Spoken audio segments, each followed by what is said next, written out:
Pues tengo que decir que me siento muy contenta y muy agradecida de poder estar aquí. Algunos de vosotros ya os lo había dicho, pero es así, ya que con muchos de vosotros compartí mi infancia, con otros compartí mi juventud y con otros parte de mi adultez. Así que si me permitís decirlo, es que me siento como si estuviera en mi casa.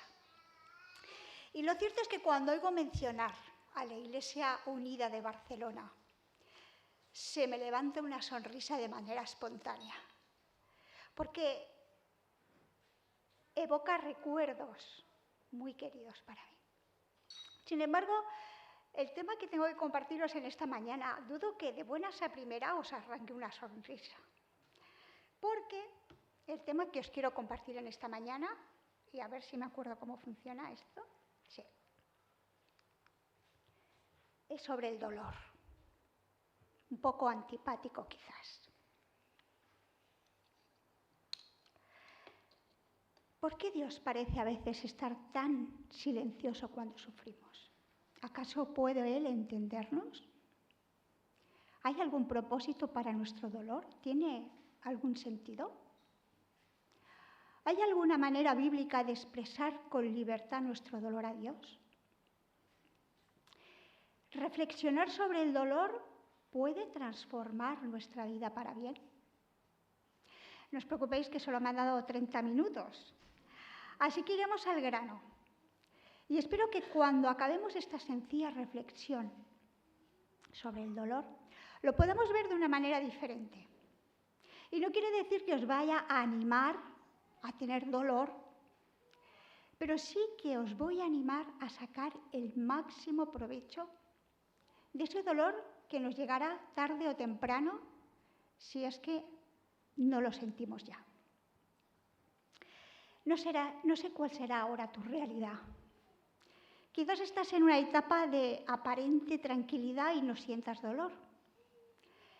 Pero digo aparente porque en el fondo de tu ser, tú sabes que estás en un periodo entre guerras. En el pasado sufriste dolor y en el futuro puede ser que sientas el mismo o diferente dolor. Así que si ahora no lo sientes, ojo al dato para cuando te llegue.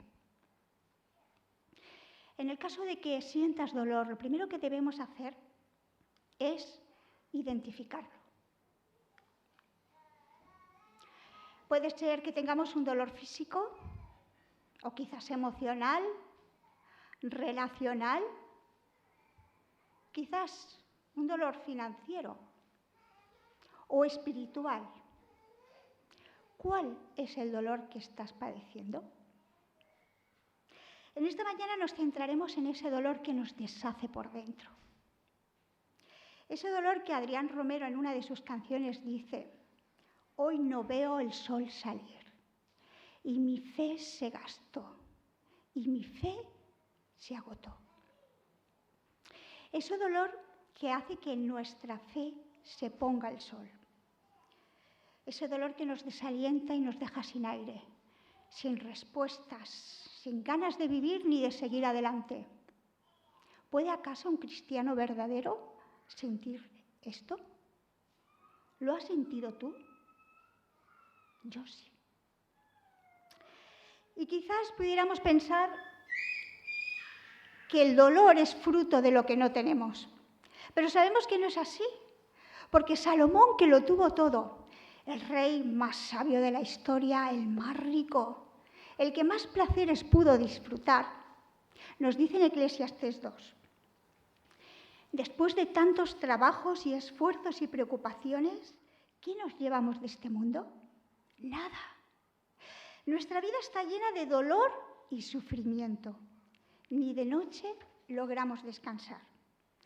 Ante este panorama tan poco alentador que nos deja el predicador, reflexionar sobre el dolor puede transformar nuestra vida para bien. Pues espero que sí, y deseo que sea así. Así que en cierta manera ya os he avanzado a la conclusión, así que vais con ventaja. En esta mañana hemos adorado a nuestro Dios por ser el Creador, Todopoderoso, Soberano, Rey, grande en misericordia y poder para salvar.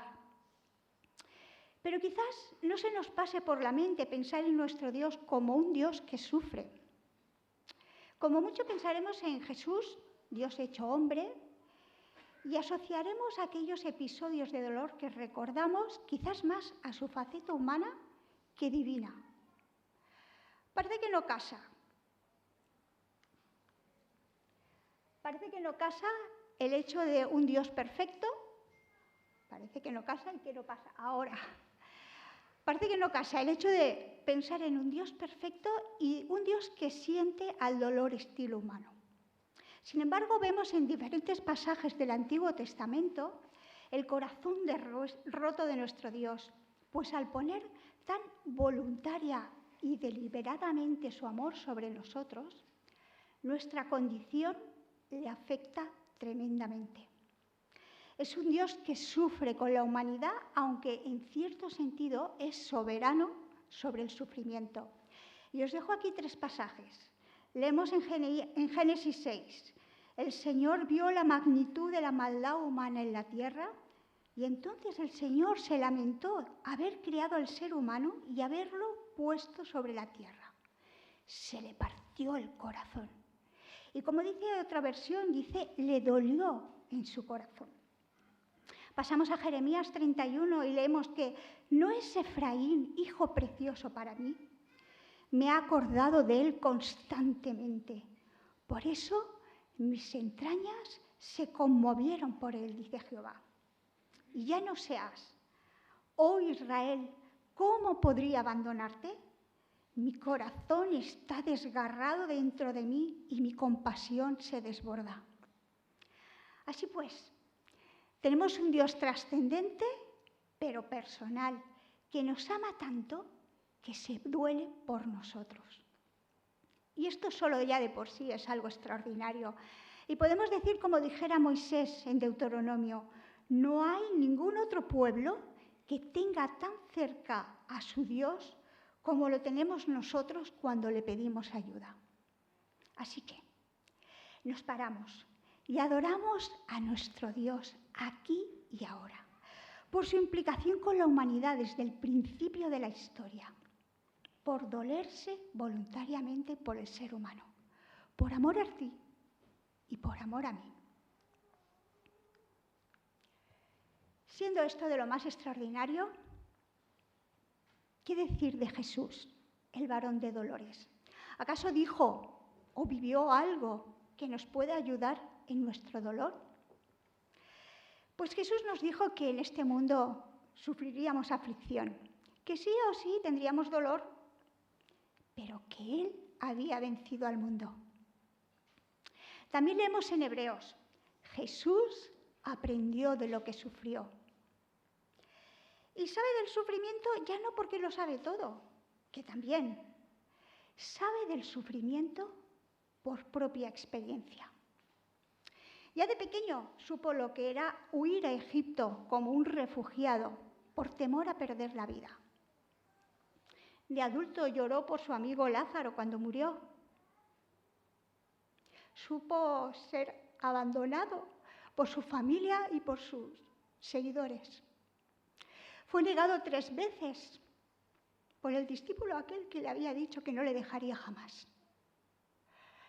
Fue traicionado por aquel que comía de su propio plato. Y lo peor de todo, que fue abandonado por el Padre, siendo inocente. Vino voluntariamente a sabiendas que le representaría dolor y sufrimiento, pero por el gozo que le esperaba, que no era otra cosa que tu salvación y la mía, soportó la cruz. También vemos que Jesús se identifica con nuestro dolor y lo siente como si fuera suyo. Leemos en Hechos cuando se le aparece a Saulo y le dice, Saulo, ¿por qué me persigues? Saulo estaba persiguiendo a los cristianos, pero es el mismo Jesús el que se siente perseguido. Vemos que hay una identificación absoluta. Tenemos pues a un Dios que elige ser vulnerable, entrando en la historia como un hombre, y decidiendo sufrir en el dolor. Vemos un rey que viene a la tierra, pero no precisamente a un trono, sino a una cruz. Es este varón de dolores, experimentado en sufrimiento, conocedor del dolor más profundo, a quien podemos acudir en nuestro dolor porque Él sí nos entiende. Pero ¿qué decir acerca de nuestro dolor? El dolor, por ser la más privada de las sensaciones, estrecha nuestra visión y nos hace centrarnos en nosotros mismos y en nada más. Pero será en su palabra donde encontraremos esas palabras de aliento que nos acompañarán. Esas promesas que harán desplazar nuestra visión de nosotros y la elevar a Dios, ese Dios infinito y bondadoso, que nos acompaña en el dolor, aunque a veces sea un poco silencioso. Dicho sea de paso, su silencio es fruto de su amor como Padre, ya que no nos dará más paz el conocer todas las respuestas. Nos dará más paz conocer en quién hemos puesto nuestra confianza y que Él sí sabe lo que se hace. Recientemente leía a Paul Tripp y decía que Dios con su silencio nos protege de lo que seríamos incapaces de procesar con nuestras mentes limitadas y corazones débiles. Y el apóstol Pablo nos dice en Romanos 8:28, y sabemos que a los que aman a Dios, todas las cosas les ayudan a bien. Esto es, a los que conforme a su propósito son llamados. Y no dice que a los que aman a Dios todas las cosas que le vayan a suceder sean buenas, no. Dice que todas las cosas nos ayudan a cumplir ese propósito para el cual hemos sido creados. Indica que cuando llegan esas cosas terribles y dolorosas, Él ya está trabajando para tu bien, aunque esos pensamientos negativos persistentes nos digan lo contrario y condicionen nuestros actos. Está demostrado que los creyentes que crecen son aquellos que aprenden a aprender de su dolor. Pablo les dice a los Gálatas en su capítulo 3, después de haber sufrido tanto, ¿todo va a ser en vano? Espero que no haya sido en vano. Y nosotros, al igual que él, queremos saber que tanto sufrimiento por el que hemos pasado o por el que ahora mismo estamos pasando, no ha sido en vano, que tiene un propósito. Acabamos de leer que Jesús, al tener claro cuál era el propósito de la cruz, que era nuestra salvación, fue a la muerte y fue con gozo. Así pues nosotros, si conocemos el propósito de nuestro sufrimiento, lo afrontaremos de una manera muy diferente. Dios tiene múltiples propósitos para nuestro dolor, pero creo que el más importante y del que en definitiva nos ocuparemos en esta mañana es el propósito de que nos acerquemos a Él, a Dios. Si en medio del dolor conseguimos acercarnos a Él, las piezas de nuestra vida se recolocarán como un grandioso puzzle. Así que si quieres que el dolor transforme tu vida para bien, aprovecha el dolor para acercarte más a Dios y confiar en Él. Pero, ¿hay acaso una manera bíblica de acercarnos a Dios con total sinceridad y libertad para expresar nuestro dolor? Sí, la hay, y es el lamento. Y nuestro Dios está tan interesado en que lo conozcamos, que nos ha dejado en su palabra muestras claras de cómo hemos de hacerlo. No en vano, una tercera parte de los salmos son lamentos. Y hasta existe un libro entero de la Biblia llamado Lamentaciones, en los que vemos cómo hemos de lamentarnos. Ahí vemos al profeta Jeremías, que se acerca a Dios y le presenta su corazón que tiene en carne viva. Y expresa todo su lamento y queja ante el Dios bondadoso que conoce. pero con el que ahora le resulta muy difícil conciliar esa bondad divina con todo el dolor que está permitiendo que su pueblo pase. Pero entonces Jeremías contempla a Dios y recuerda que el gran amor del Señor nunca cesa, que sus misericordias jamás tienen fin. Y entonces le alaba. ¿Cómo pasa Jeremías del dolor a la adoración? Pues a través de un bien ejercitado lamento. Pero ¿qué es el lamento tal y como nos lo enseña la Biblia?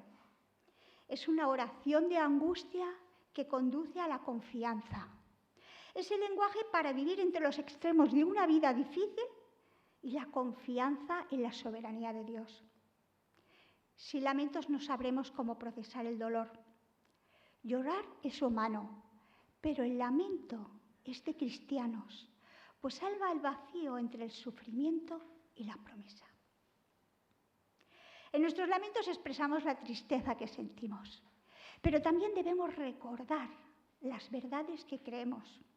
Interpretaremos así el dolor a través de la lente del carácter de Dios y de su suprema misericordia. El lamento tiene como eje central las promesas de Dios y se atreve a tener esperanza cuando la vida es muy dura. El lamento es un lugar donde aprender. Y aunque a llorar nadie nos tuvo que enseñar, ¿verdad? Las fases del lamento sí que las tenemos que aprender porque es esencial para la vida cristiana. Y os confieso que yo he tenido que aprender recientemente cómo lamentarme.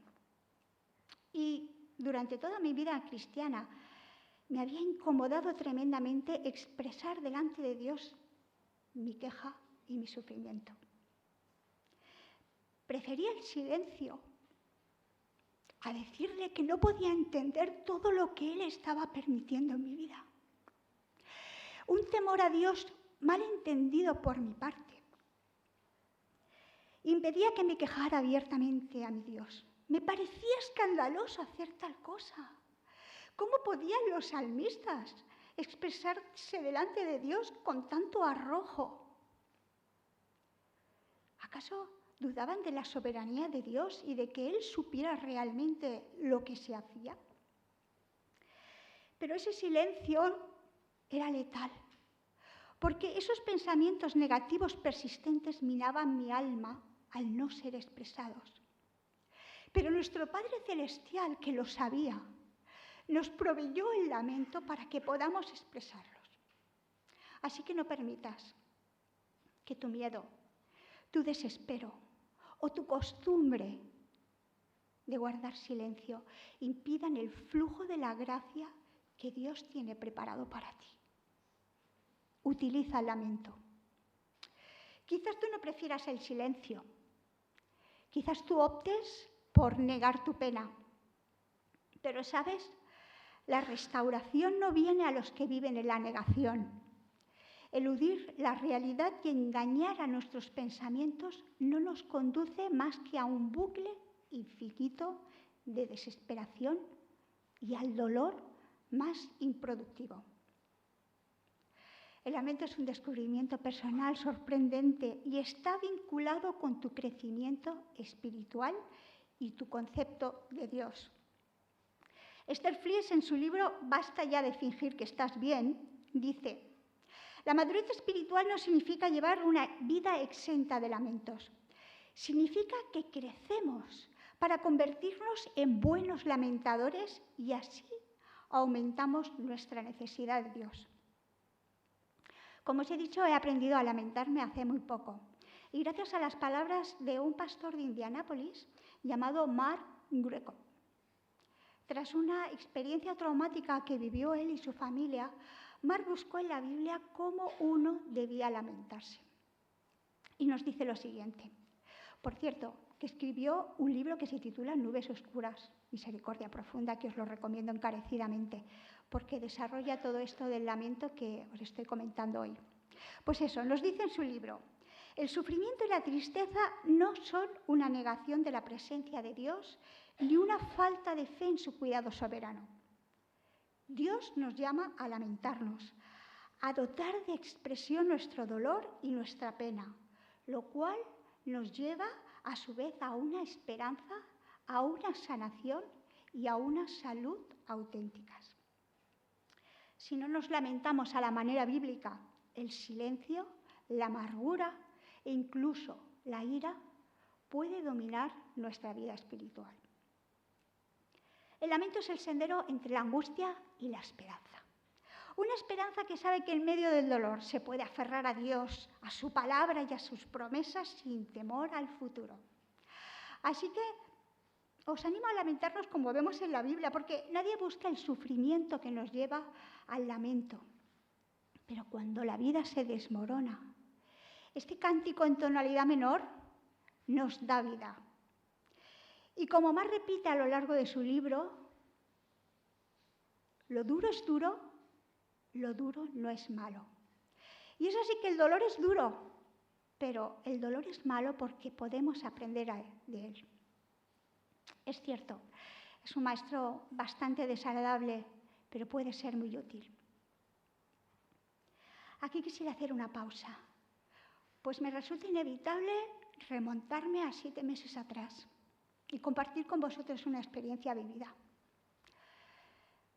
Tras ingresar en urgencias por lo que yo pensaba que era una simple indigestión, en menos de 2 horas me encontré en la UCI, con lo que decían los médicos que era una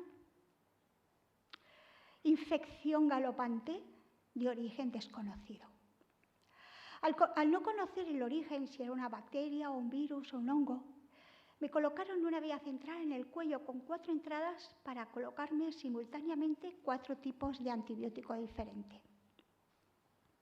Era un shock séptico grave en toda regla. Con una vía central en mi cuello que impedía cualquier tipo de movimiento, otra vía en mi mano derecha que no sé bien para qué, y otro cable que salía de mi mano izquierda conectado con una pantalla de constantes vitales, la situación parecía complicada. A todo esto entraron 2 cirujanos para decirme que en el caso de que hubiera necesidad de hacer una operación, no lo iban a poder hacer, porque no tenía ni glóbulos blancos ni tenía plaquetas. Con semejante cuadro y lejos de preocuparme, lo único que sentía era una paz inmensa. Totalmente ilógico, ¿no? Cuando rememoraba aquellos días en la UCI, me daba cuenta de que esa paz que yo sentía no era fruto de mi inteligencia emocional prodigiosa, ni mucho menos. Era esa paz que sobrepasa todo entendimiento y que Dios ha prometido a aquellos que le aman. Así que pasé los 4 días más intensos médicamente hablando, pero más dulces que he vivido jamás. Poco podía imaginar que lo peor estaba por llegar. Cuando salí de la UCI a mi nueva habitación con bastantes menos cables y una aparente mayor posibilidad de movimiento, caí en un pozo profundo y oscuro de dolor y desesperación. ¿Qué le había pasado a mi cuerpo? No podía caminar. Mis piernas estaban convertidas en las patas de un elefante. Mis manos, que en otro tiempo habían podido tocar el piano, ahora no eran capaces de manejar un tenedor ni un cuchillo. No podía respirar si no era con el oxígeno y no tenía voz, ni siquiera un hilillo.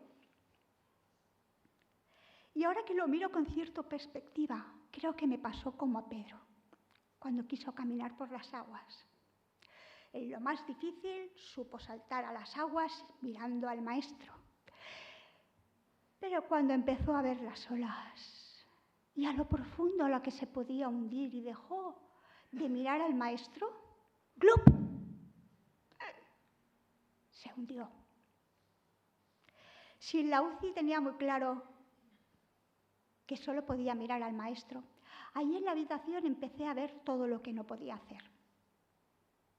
Los negativos persistentes me decían que estaba abandonada. Y mi dolor estaba tan intenso que era incapaz de llorar. Entonces empecé una oración desgarradora al maestro, que sí había creído en la UCI. Y le dije, Señor, ¿es que ya no me amas? ¿Es que me has abandonado? ¿Es que acaso no te he mostrado ya cuánto te amo en el pasado? ¿Hasta cuándo voy a sentir que mi cuerpo está muerto en vida? En ese durísimo momento se abrió la puerta de la habitación y apareció Andreu Dionís.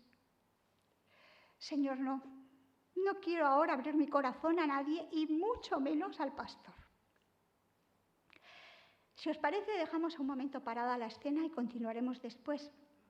Pero ahí estaba yo, expresando todo el lamento del que era capaz de expresar.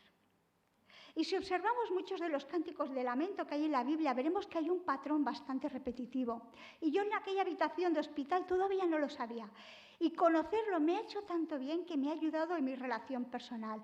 Y es por eso que quiero compartirlo con vosotros, porque me gustaría que juntos confeccionáramos nuestro propio cántico de lamento.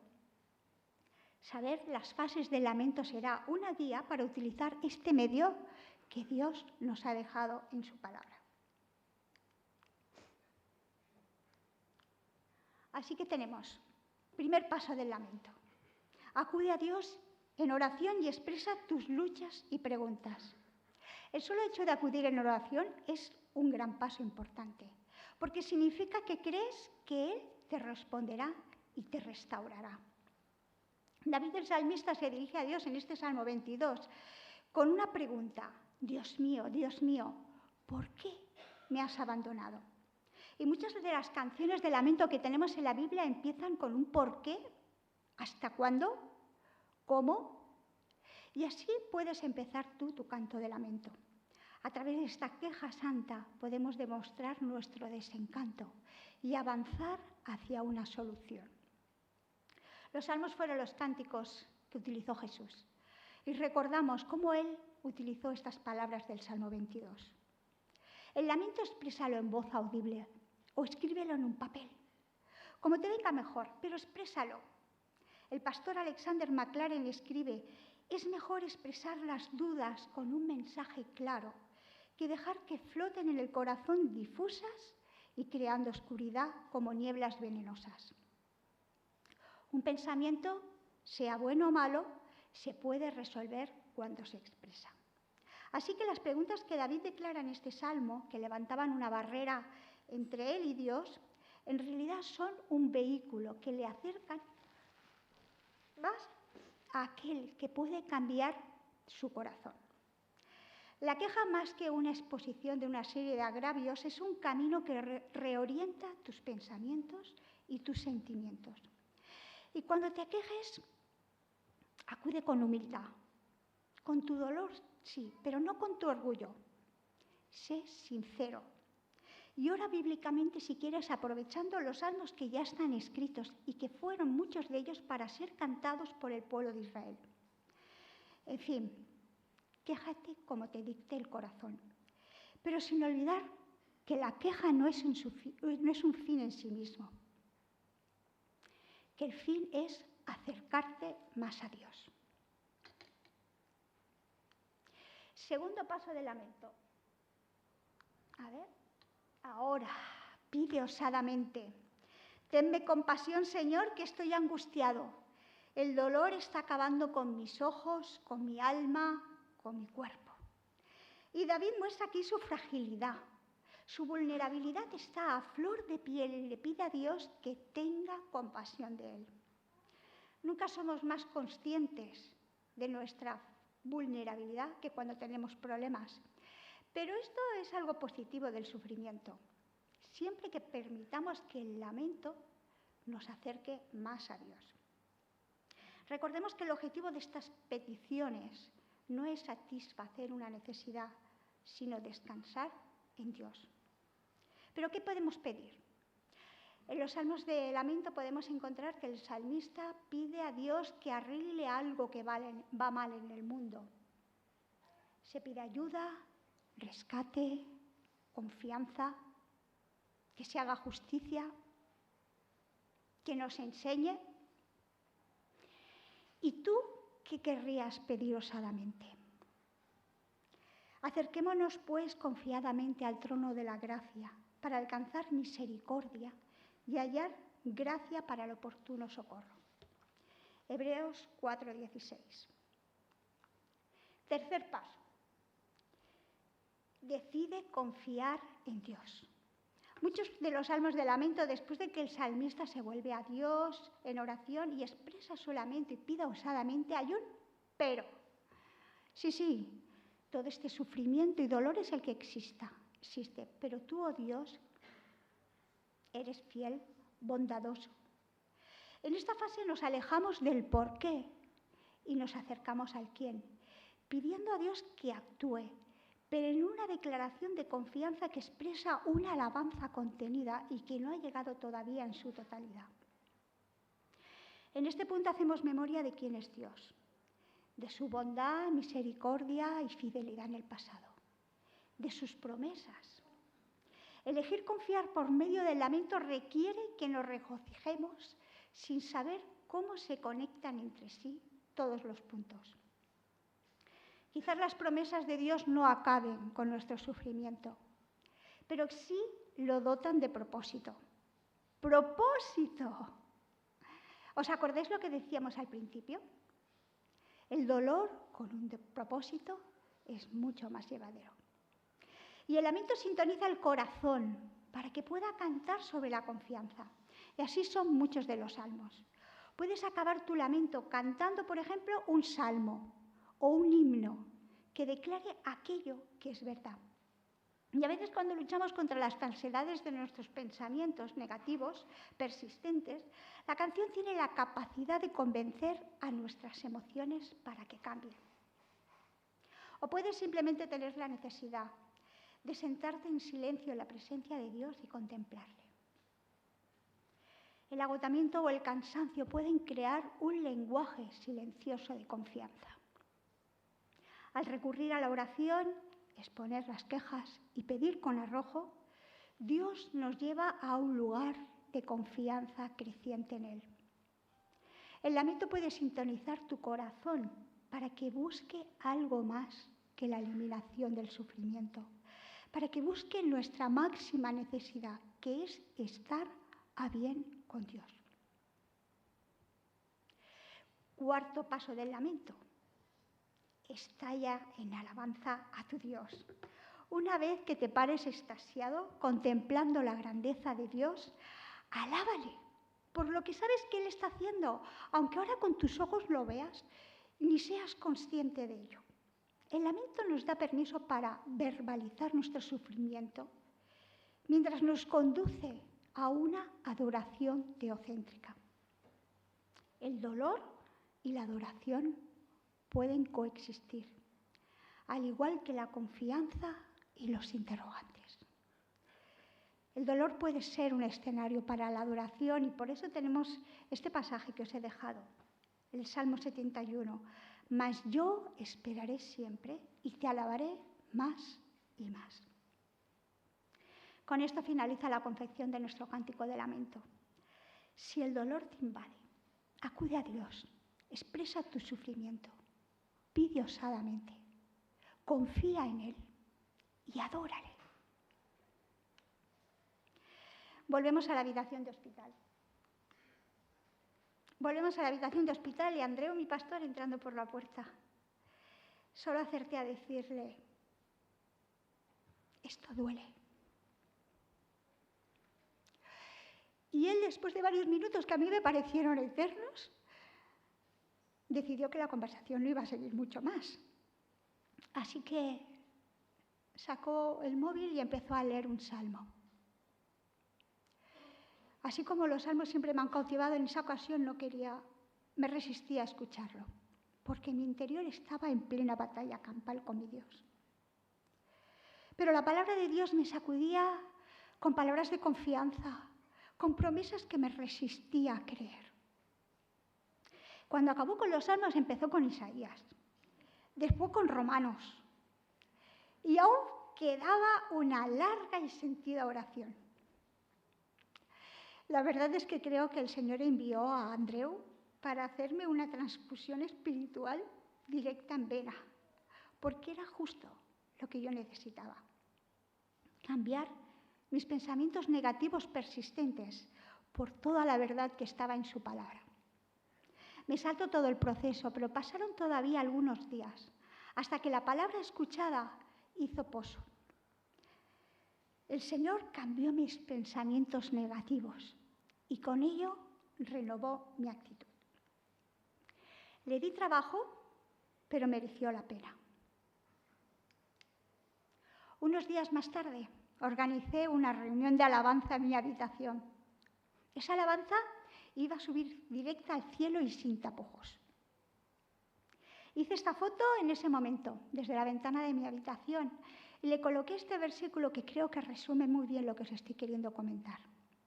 Dichoso el que tiene en ti su fortaleza, que solo piensa en recorrer tus sendas. Cuando pasa por el valle de las lágrimas lo convierte en región de manantiales. También las lluvias tempranas cubren de bendiciones el valle. Salmo 84, 5 y 6. Con esta alabanza acabó mi periodo de duelo. Mi enfermedad estaba latente y quedaba todavía muchísima recuperación por delante. Pero este lamento ayudó a que mi relación con Dios se hiciera más entrañable y profunda y que le sintiera a Él más cercano que nunca. Así que tú también puedes conocer de su bondad y misericordia en medio de las nubes oscuras y profundas del dolor.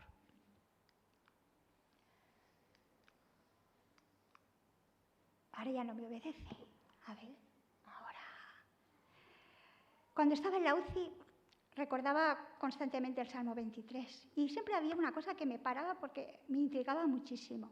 ¿Por qué el buen pastor celebra el banquete en presencia de los angustiadores, en presencia de nuestros enemigos? Vaya, una buena fiesta se celebra solo, con amigos o no. Sin embargo, había perdido de vista que el buen pastor celebra el banquete no fuera del valle tenebroso, sino en pleno valle tenebroso. Es ahí en pleno valle tenebroso que el buen pastor te deleita con su presencia y organiza un banquete, sí, en presencia de los enemigos de la desconfianza, de la duda, del dolor, pero te declara hijo aceptado. Derrama sobre tu cabeza ese óleo perfumado que todos pueden percibir. Y coge tu copa y la colma de bendiciones hasta desbordar. Él también quiere colmarte con su presencia y llenar de bendiciones tu copa, aún en medio del dolor en el que te encuentres. Su promesa de estar contigo por siempre está ahí. Solo tienes que creerla y hacerla tuya.